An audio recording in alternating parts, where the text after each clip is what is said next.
প্রথম প্রথম ভালোই ছিল, তারপরে যে সে এত নোংরা, এত নোংরা, মানে কি বলবো, ভাষায় প্রকাশ করার মতো না। সে যে এত নোংরা, তার উপরও নোংরা, তার ভিতরেও নোংরামি, তার মনটাও নোংরা। মানে এক কথা ভাষা প্রকাশ করা যায়, সে মানুষটা পুরাই নোংরা। সে দিনের পর দিন, রাতের পর রাত মেয়ে মানুষ নিয়ে ফুর্তি করে, আনন্দ করে, মজা করে। আমার চোখের সামনে একদিন, 2 দিন, 3 দিন আড়ালে করছে। যখন আমি শুনছি, জানছি, বাধা দিছি, তখন সে আমার চোখের সামনেই করছে।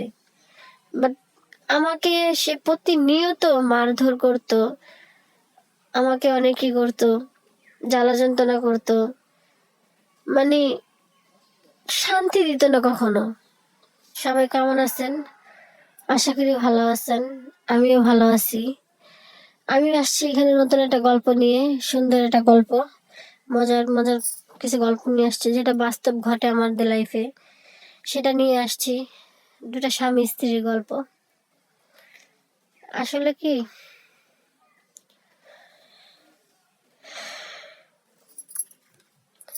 মানুষের লাইফে অনেক কিছু ঘটে যায়, যা ঘটে তা রটে, না ঘটলে কোনো কিছুই রটে না।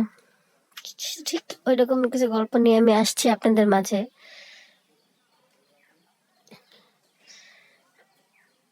আমার বিয়ে হয় একটা ভালো ছেলের সাথে। আমার বাবা মা তাকে খুব ভালো দেখে তার কাছে আমাকে বিয়ে দেয়।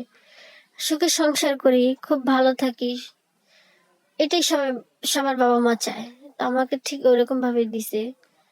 সেই ক্ষেত্রে আমার হাজবেন্ড প্রথম প্রথম ভালোই ছিল, তারপরে যে সে এত নোংরা, এত নোংরা, মানে কি বলবো, ভাষায় প্রকাশ করার মতো না। সে যে এত নোংরা, তার উপরও নোংরা, তার ভিতরেও নোংরামি, তার মনটাও নোংরা। মানে এক কথা ভাষা প্রকাশ করা যায়, সে মানুষটা পুরাই নোংরা। সে দিনের পর দিন, রাতের পর রাত মেয়ে মানুষ নিয়ে ফুর্তি করে, আনন্দ করে, মজা করে। আমার চোখের সামনে একদিন, 2 দিন, 3 দিন আড়ালে করছে। যখন আমি শুনছি, জানছি, বাধা দিছি, তখন সে আমার চোখের সামনেই করছে। বাট আমাকে সে প্রতিনিয়ত মারধর করতো, আমাকে অনেকই করতো, জ্বালা যন্ত্রণা করতো, মানে শান্তি দিত না কখনো। এক কথা প্রকাশ করা যায়, আমি নির্যাতনে ছিলাম প্রচন্ড। অনেক নির্যাতন করতো আমার উপরে। সে সবসময় বলতো একটা কথাই, চলে যাও, তুমি চলে যাও। আরে চলে যাবো কেন? চলে যাবার জন্য কি আমাকে আনছো? ওর কথা বলতাম আমি। মেয়েদের বলতাম, আচ্ছা তোমরা কি দেখে ওর কাছে আসো? ওর বউ আছে, সংসার আছে, তোমরা তো জানো না, জানি না শুনে কেন আসো? তখন সবাই বলতো, ওর বউ আছে, যা আছে আমরা জানি, ওদের ভালো লাগে আসি, এগুলা বলতো। 1বার, 2বার, 3বার ভালো লাগে। সবসময় কি ভালো লাগে এইসব কাহিনী? এক এক দিন এক একটা মেয়ে আনতো। রাত্রে একটা মেয়ে আনলে সেটা সকালে চলে যেত, সকালে একটা মেয়ে আনলে সেটা বিকালে চলে যেত। এভাবে মেয়েদের সাথে রঙ্গলীলা করতো।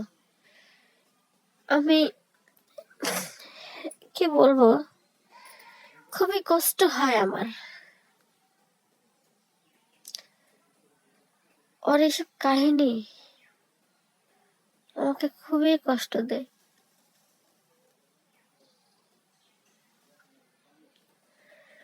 এতটা পরিমাণের কষ্ট দেয় আমাকে,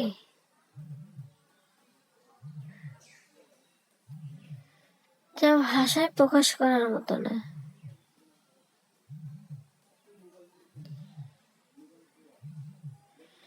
আমি সবসময় বলি, আচ্ছা আমি তো তোমার কোনো ক্ষতি করিনি, আমার বাবা মা তোমাকে ভালো দেখে বিয়ে দিছে, তাহলে কেন আমার সাথে এরকম করো? তুমি আমাকে চলে যেতে বলো, দাও আমার আগের জীবনটা ফিরিয়ে দাও, আমি চলে যাই। সেটাও করবে না। তাহলে কেন আমার সাথে এরকম করো? কি দোষ ছিল আমার? আমি তোমার কি ক্ষতি করছি? কখনো সেটার উত্তর দিত না। সবসময় একই কথা, চলে যাও চলে যাও, আমি এগুলোই করবো, সহ্য না হলে চলে যাও, সহ্য না হলে চলে যাও।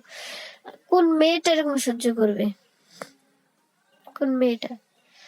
তুই যখন আমার চোখের সামনে এগুলা করস, আমিও দেখি করতে পারি কিনা, ওর কারণে এখন বাধ্য হয়ে আমারও খারাপ পথে যেতে হয় ওকে ভালো পথে আনার জন্য।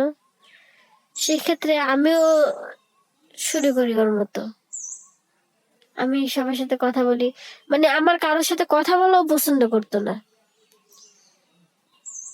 আমার কারোর সাথে কথা বলা পছন্দ করতো না। লাস্ট পর্যায়ে দেখলাম কি, ওরে আমাদের বাড়ির কেয়ারটেকার কাজের ছেলে ওর বোর সাথেও ওর বোর সাথেও সে এসব কাজ করে। মানে আমার কাছে তখন আমার রুচিতে বাঁধলো যে আমার বাড়ির কেয়ারটেকার কাজের ছেলে তার ওয়াইফের সাথে সে রঙ্গলীলা করে বেড়ায়। কতটা নিচে নামলে মানুষ এই কাজগুলা করে, কতটা নিচে নামলে। ও কাউকে ছাড় দেয় না, কাউকে না, নিজেকে নিজে খুব বড় মনে করে। আমি জানি না কেন ও এগুলা করে।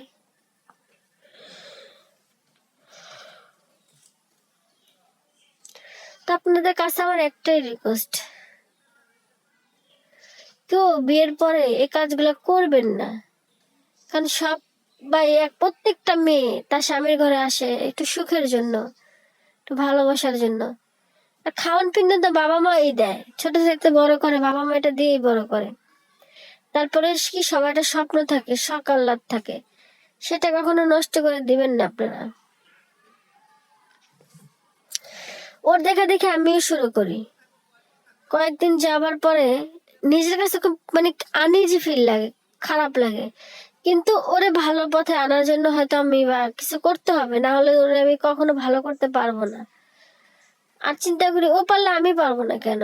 হয়তো আমাকে অনেকে কমেন্ট করবেন যে আপনি একটা মেয়ে মানুষ, আপনি কিভাবে এই কাজগুলো করছেন, উনি ছেলে মানুষ, উনি পারবে, আপনি তো পারবেন না। এটাও ঠিক আছে আপনাদের কথা। তারপরও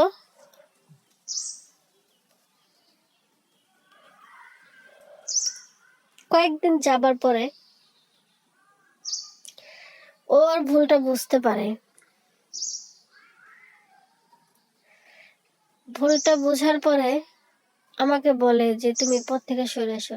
তখন আমি বলি আমার আর সম্ভব না। ও অনেক কান্নাকাটি করে, পায়ে হাতে ধরে, অনেক কিছু করে। পরে আমি বলছি দেখো, আমাকে খারাপ বানানো পুরাটাই তুমি, কারণ তোমার কারণে আমি খারাপ হয়েছি, তোমার কারণে বাধ্য হয়েছি আমি খারাপ হতে। তো সেই ক্ষেত্রে তুমি আমার সাথে কোনোভাবেই রাগ করতে পারো না।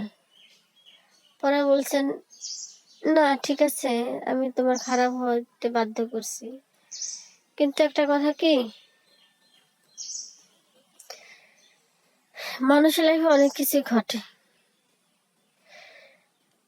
আমি অনেকেরই বলি সবাই নিজের হাজবেন্ডকে একটু ভালো রাখার চেষ্টা করুন, যাতে সে কখনো এসব মেয়েদের নিয়ে কোনো কিছু করতে না পারে।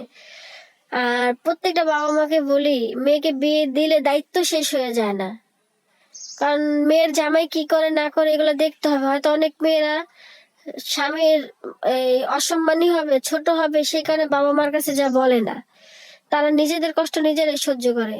তো আপনাদের সেটা খেয়াল রাখতে হবে কি, যে মেয়েটা কেমন আছে, কোন হালে আছে, কি করতেছে।